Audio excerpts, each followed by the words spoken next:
Star Wars The Rise of Skywalker is now just less than 5 months away from its official release by writer and director J.J. Abrams and Chris Terrio, as well as creator George Lucas. This is Mike Zero. Make sure to subscribe if you are new to the channel for future Star Wars content. Now, what's really exciting about Episode 9 is that we do know that this film is really going to answer a lot of the burning questions from that of The Force Awakens, as well as creating, well, new questions at the very beginning of this film that will ultimately be answered at the very end of Episode 9, which is going to be a very interesting technique by Disney, Lucasfilm, JJ, and George Lucas to see exactly how it's all going to work out on the big screen. Now, Episode 9 really has a lot of potential to mark itself down as the best of the sequel trilogy, as long as they market this film correctly and really lay things out perfectly once this film hits theaters come December of this year.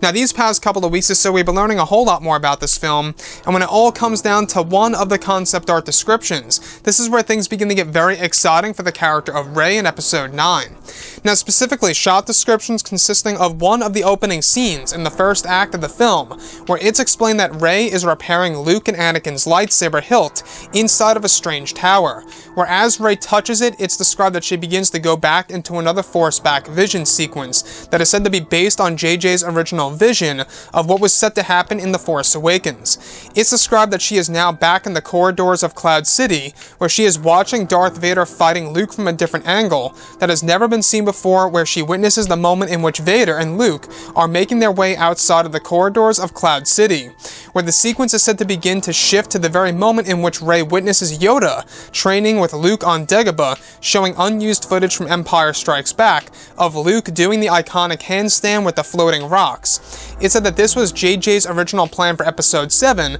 that never made the final cut that will make its way into The Rise of Skywalker.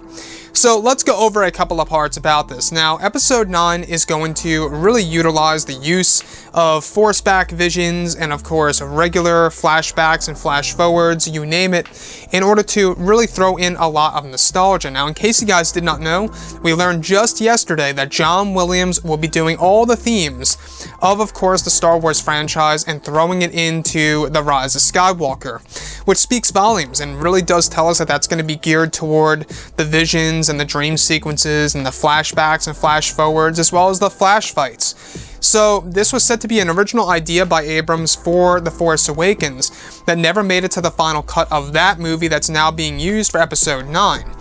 So this all is said to actually start with a moment in the first act of this movie where she's repairing Luke and Anakin's saber, where she begins to see the very vision of Darth Vader and Luke fighting each other on Cloud City within the corridors.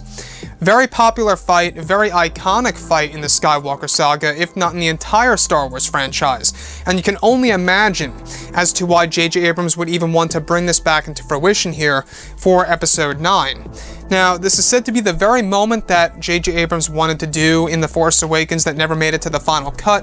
where Rey would actually witness this battle from behind. Now, this is all said to progress to yet another moment in which we have Rey actually witnessing both Yoda and Luke actually training on the world of Dagobah from Empire Strikes Back.